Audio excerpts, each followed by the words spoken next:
आगे बढ़ते हैं। अब हम राजस्थान की चर्चा कर लेते हैं। तो राजस्थान में जो एग्जिट पोल के नतीजे आए हैं वो कोई क्लियर मेजॉरिटी जो है बहुत बहुत बड़ी संख्या में किसी को नहीं दे रहे हैं। आपको ये आंकड़े मैं दिखाना चाहूँगा। बाल वीरेंद्र भी हमारे साथ जुड़ गए। नीरज हमारे साथ, हमारे सहयोगी स्टूडियो में।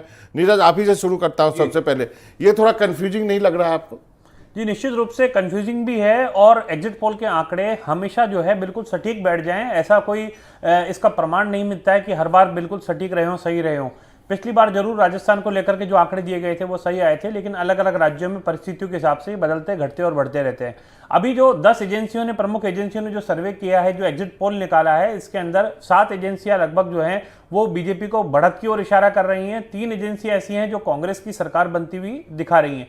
लेकिन एक बात माननी पड़ेगी, सभी एजेंसियां जो हैं इन्होंने निर्दलियों को भी इसमें जगह दी है, यानी निर्दलियों को भी इसमें 9 से लेकर के और 5 से लेकर के और 15 तक, 21 तक की जो जगह है वो दी गई है। यानी 21 तक कैंडिडेट जो है निर्दलीय जीत करके आ सकते हैं। और एक चर्चा राजस्थान से जो मेरे पास आ रही है वो ये भी है कि कांग्रेस बीजेपी दोनों दलों ने निर्दलियों से, बागियों से और ऐसे नेताओं से जो कि चुनाव जीतने की स्थिति में आ रहे हैं उनसे संपर्क साधना शुरू कर लिया है। और अन्य राज्यों की तरह राजस्थान में भी रिजॉर्ट बुक होने की बात सामने आ रही है। यानी अन्य राज्यों में उन निर्दलियों को या फिर उन विधायकों को जो कि जीत करके आते हैं, जो कि अन्य पार्टियों से खड़े थे, ले जाया जा सकता है। बाड़ेबंदी की स्थिति बन सकती है। इसकी तैयारियां दोनों पार्टियों की ओर से भीतर खाने की जा रही हैं। तो निश्चित रूप से ये एक चौंकाने वाली स्थिति बन सकती है जो आगामी दिनों में, यानी 3 तारीख को जब मतगणना होगी उसके साथ साथ देखने को सामने आ सकती है।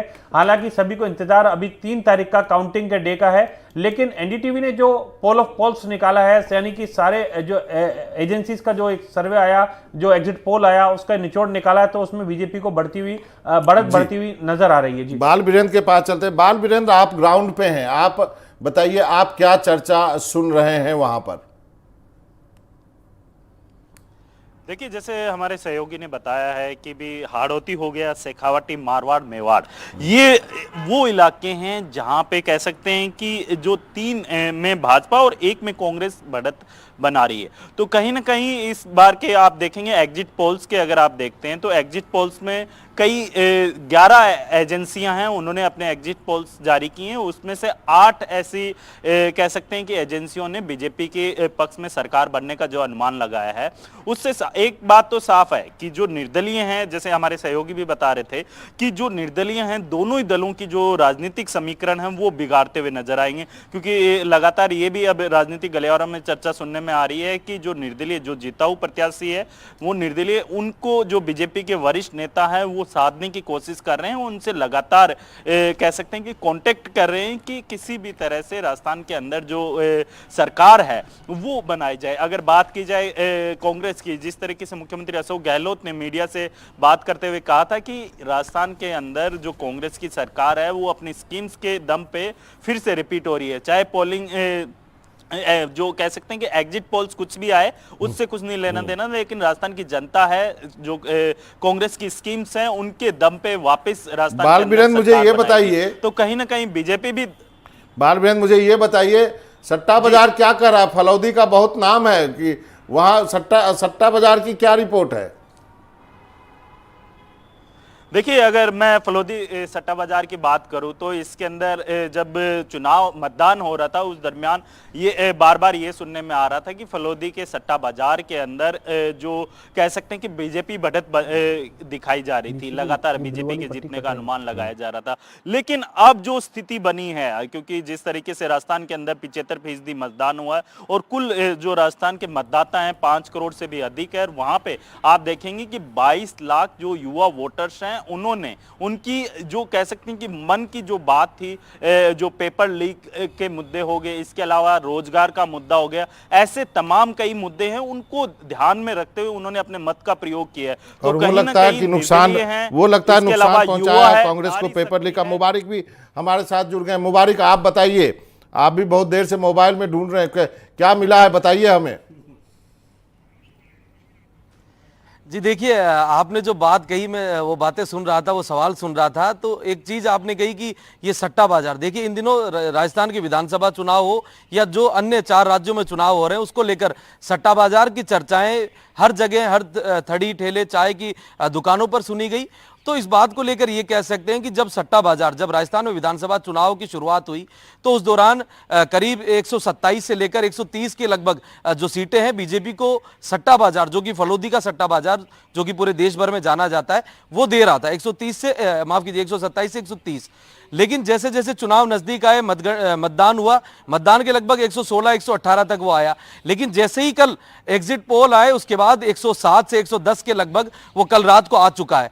तो ऐसे में ये माना जा रहा है कि जैसे जैसे पहले उन्होंने 10 सीटें कम की, उसके बाद फिर से 10 सीटें कम कर दी गई। हालांकि शेखावाटी और मारवाड़ का सट्टा बाजार, उसमें भी लगातार फेरबदल हुए और अलग अलग जो बुद्धिजीवी वर्ग है उन्होंने भी अपने सोशल मीडिया अकाउंट से ऐसी तमाम जो जानकारियां हमने देखी, जो पहले कुछ और कह रही थी उसके बाद कुछ और कह रही। तो जैसे ही ये एग्जिट पोल जारी हुई उसके बाद बहुत सारी चीजें बदलती हुई यहां दिखाई दे रही है। हालांकि एग्जिट पोल में 5 जो एग्जिट पोल है वो भाजपा को बढ़त दिखा रहे हैं, तो 3 कांग्रेस को बढ़त दिखा रहे हैं। ये तो ऐसे मुबारक, में ये हम कह सकते हैं बहुत ही कि अच्छा कंफ्यूज पॉइंट है। करने वाले। नीरज हमारे साथ हैं। नीरज, यदि हम इस बाकी चुनाव को देखें तो गहलोत साहब जब दूसरी बार आते हैं, मुख्यमंत्री बन के चुनाव में जाते हैं तो बुरी तरह हारते हैं, 40-50 वहां तक सिमटते हैं, लेकिन यहाँ अभी भी 85 और 90 के बीच में जुड़ रहे हैं। तो इसका मतलब है कांग्रेस ने बहुत बहादुरी से चुनाव लड़ा है। देखिए, इससे पिछली बार जब अशोक गहलोत चुनाव लड़े थे, 21 ही विधायक जीत करके कांग्रेस पार्टी के आए थे और उसके बाद में एक बड़ा कमबैक किया और 101 का आंकड़ा ला करके और सरकार बनाई गहलोत ने। और अब की बार में क्योंकि योजनाएं जो हैं और गारंटियां जो हैं वो इतनी लेवल की दी गई, जिसके अंदर 50 लाख रुपए तक के बीमा, स्वास्थ्य बीमा करने की बात की गई, 7 जो नई गारंटियां हैं उसकी घोषणा की गई, 10 योजनाएं लाई गई, गारंटी कार्ड जो है वो बांटे गए और सीधा सीधा बिजली के पैसों का जो बचत है वो किसानों के, आम लोगों के जेब में किया। महिलाओं को स्मार्टफोन देने की घोषणा की गई और उसको इम्प्लीमेंटेशन भी चालू कर दी। ये तमाम चीजें थी जिसको लेकर के अशोक गहलोत ने बड़ी फाइट दी है और बड़ी मोदी जो लहर की बात पहले कही जाती थी, लेकिन आज जो स्थिति है वो स्थिति ये है कि कहीं ना कहीं पोलराइजेशन वोटों का होने की बात कही गई। जिस तरीके से संतों को, महंतों को चुनाव मैदान में उतारा गया, 7 ऐसे सांसद थे जिनको मैदान के अंदर उतार दिया गया, यानी बीजेपी ने कोई कमी अपनी ओर से नहीं छोड़ी। खुद प्रधानमंत्री नरेंद्र मोदी आकर के जयपुर के अंदर रोड शो कर गए, राजधानी के अंदर गुलाबी शहर में, और जहां पर आतंकवादी बम धमाके हुए थे 13 मई को, उसी जगह आकर के उन्होंने सांगानेरी गेट हनुमान मंदिर से ये रोड शो की शुरुआत की। इसके साथ ही उदयपुर में जहां कन्हैयालाल टेलर की गला काट के हत्या की गई थी, तो वहां पर जाकर के उन्होंने बड़ी सभा की, मैसेज पूरा देने की कोशिश की।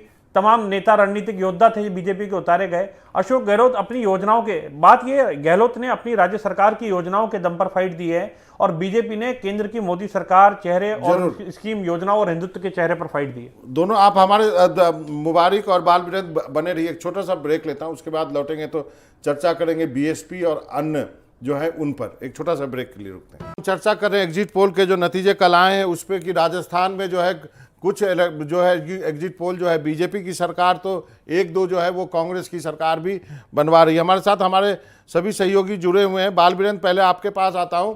बीएसपी की चर्चा बहुत कम हो रही है और अन्य की चर्चा ज़्यादा है, इसका क्या मतलब है? देखिए, मैं आपको बता दूं कि 2018 की अगर हम बात करें तो बीएसपी के 6 जो विधायक हैं वो राजस्थान के विधानसभा तक पहुंचे थे, लेकिन फिर बाद में जब अशोक गहलोत ने अपनी सरकार बनाई उस दरमियान वो 6 के 6 विधायकों को कांग्रेस में शामिल कर लिया गया था। लेकिन कह सकते हैं कि 2018 में भी उन्होंने जो हाथी है उसको गायब किया था और फिर इससे पहले भी एक जो अशोक गहलोत ने बीएसपी के जो तमाम विधायक थे उनको कांग्रेस में शामिल किया था। और इस बार के चुनाव में भी आप देखेंगे कि जो बीएसपी से जो विधायक आए थे उनको इस बार चुनाव में तवज्जो दी गई है। तो इस चुनाव के अंदर जिस तरीके से देखा जा रहा है कि लगातार बीएसपी के कह सकते हैं कि जो प्रत्याशी है कहीं ना कहीं कांग्रेस का समर्थन भी करते हुए दिख रहे हैं। लेकिन आप देखेंगे कि अगर मैं इसके अलावा आरएलपी होगी, बीएपी होगी यानी भारतीय आदिवासी पार्टी हो गई और माकपा, इन ये जो छोटे दल हैं कह सकते हैं कि जो 2-2 सीटों पे ये अपनी मजबूत पकड़ रखते हैं, इसके अलावा एक सीट पर बसपा है और 8 सीटों पे निर्दलीय जो प्रत्याशी हैं वो मजबूत नजर आ रहे हैं और दोनों पार्टियों की जो कह सकते हैं कि जो गणित है वो बिगड़ती हुई नजर आ रही है। फिलहाल ये जो तस्वीर धुंधली जो तस्वीर नजर आ रही है वो 3 दिसंबर को क्लियर हो पाएगी कि किसकी सरकार बन रही है या फिर निर्दलियों के दम पे सरकार बनेगी राजस्थान के अंदर या फिर कैसे। मुबारक, निर्दलीय काफी महत्वपूर्ण हो गए हैं, लेकिन मेरा एक सवाल आपसे ये भी है कि क्या आम आदमी पार्टी का कोई विधायक हो रहा है या उसका कोई जोर नहीं है? जी देखिए, राजस्थान की 199 विधानसभा जो सीटें हैं वहां चुनाव हो रहे हैं, तो आम आदमी पार्टी हालांकि यहां कहीं मजबूती से दिखाई नहीं देती है, लेकिन जो उत्तरी राजस्थान का इलाका है हनुमानगढ़ और गंगानगर, उस इलाके में मजबूती के साथ चुनाव तो लड़ा, लेकिन वहां दौड़ में आम आदमी पार्टी का कोई भी उम्मीदवार दिखाई नहीं देता है। लेकिन जो दूसरे जो उम्मीदवार हैं तीसरे फ्रंट की अगर हम बात करें, आरएलपी, आप, बाप, बसपा और सीपीएम की, तो ये उम्मीदवार कई जगह मजबूती से अपनी दावेदारी कर रहे हैं और कई जगह साफ तौर पर टक्कर देते हुए भी दिखाई दे रहे हैं। तो ऐसे में बताया जा रहा है कि सूत्रों के हवाले से अब तक ये जानकारी मिल पाई है कि सीपीएम के 4 जो उम्मीदवार हैं वो कांग्रेस के संपर्क में, 5 निर्दलीय कांग्रेस के संपर्क में, तो ऐसे करके 9 लोग अब तक जो चुनाव जीतने वाले हैं सीपीएम और निर्दलीय वो कांग्रेस के संपर्क में। और एक बड़ी जानकारी मनोरंजन जी मैं बिल्कुल ये देना चाहूंगा कि हेलीकॉप्टर की एक एजेंसी है जयपुर में, उससे जब एनडीटीवी ने बात की तो उन्होंने नाम नहीं बताने की शर्त पर बताया कि 3 और 4 दिसंबर के लिए हेलीकॉप्टर 2 दिन के लिए बुक किए गए। हालांकि उन्होंने नाम नहीं बताया कि किस पार्टी ने बुक किए, लेकिन ये जरूर बताया कि 3 तारीख और 4 तारीख के लिए हमारे हेलीकॉप्टर बुक किए गए। तो ये भी एक बड़ी जानकारी हम दर्शकों को देना चाहेंगे कि इंटरेस्टिंग जानकारी दी है। नीरज बताइए, हेलीकॉप्टर भी बुक हो गया है और मुबारक ने कहा कि जो है वामपंथी जो है वो कुछ और 4-5 जो है निर्दलीय भी कांग्रेस के संपर्क में है। बाबा देखिए, हेलीकॉप्टर तो बुक हो गए, लेकिन पिछली बार भी ऐसा हुआ था, हेलीकॉप्टर बुक हुए थे, हवाई जहाज भी आए थे, लेकिन उड़ान नहीं भर पाए थे। उड़ान जो है वो जादूगर ने रोक दी थी। अब की बार क्या स्थिति बनती है, ये सारी चीज सियासी समीकरणों पर निर्भर करेगा। यहाँ राजस्थान में अगर बीजेपी की बात करें तो वसुंधरा राजे मजबूती से उनके जो समर्थक हैं, क्योंकि बड़ी संख्या में समर्थक खड़े हुए हैं, और जीतने के बाद में मुख्यमंत्री का चेहरा कौन होगा ये बीजेपी की ओर से जब तक डिक्लेयर नहीं किया जाता ये स्थितियां बनी रहेंगी। दूसरी ओर अगर बात करें तो करीब 26 ऐसी सीटें हैं जहां त्रिकोणीय या चतुष्कोणीय मुकाबला अभी फंसा हुआ है। उनके अंदर जैसे बात करें तो सवाई माधोपुर से दानिश अबरार और किरोड़ी लाल मीणा के सामने आशा मीणा जो है वो ताल ठोक रही हैं। सांचौर सीट से जो देवजी राम खड़े हुए थे सांसद, उनके सामने सुखराम बिश्नोई और जीवाराम चौधरी जो है, ये जीवाराम चौधरी भी वहां ताल ठोक रहे हैं। इसी तरीके से सुरेश टांक जो है ये किशनगढ़ में सांसद भागीरथ चौधरी और साथ ही विकास चौधरी के सामने खड़े हुए हैं। रोहिताश शर्मा बांसुर से हैं जो कि त्रिकोणीय इस मुकाबले को बना रहे हैं। इसी प्रकार से बहुत सारी सीटें हैं। अंजू धानका और जितेंद्र मीणा जो हैं ये जयपुर के बस्सी से बीजेपी के बागी होकर के खड़े हुए हैं, तो ये त्रिकोणीय चतुष्कोणीय मुकाबले को बना रहे हैं। इसी तरीके से उम्मेदराम बेनीवाल और ये हरीश चौधरी और बालाराम मूड के सामने बैतूल सीट से खड़े हैं। बहुत सारी ऐसी सीटें हैं जहां पर निर्दलीय ट्रायंगुलर, आप कह रहे हैं ट्रायंगुलर और या 4 कॉर्नर कंटेस्ट है। जी, इस प्रकार का कंटेस्ट है। इसके अलावा भी अन्य पार्टियां जो हैं उनके उम्मीदवार वोट कटवा उम्मीदवार के रूप में खड़े हैं। तो क्या समीकरण बन पाएंगे? अभी एग्जिट पोल जो आए हैं इनके एक निचोड़ इनका अलग कहता है, लेकिन जब असली जो है आंकड़े जब आएंगे तब पता क्षेत्र और जाति के